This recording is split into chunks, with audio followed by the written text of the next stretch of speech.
Yun, so magandang tanghali mga kalapatids na. So kumuha nga tayo ng buhangin mga kalapatids.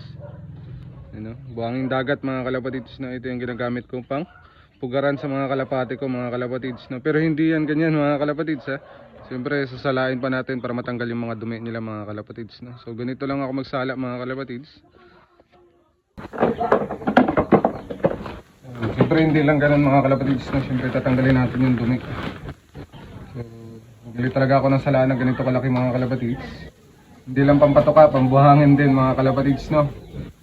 So ganito lang ginagawa natin. Pag kumukuha tayo ng buhangin doon, kaunti lang naman kinukuha natin mga kalapatids.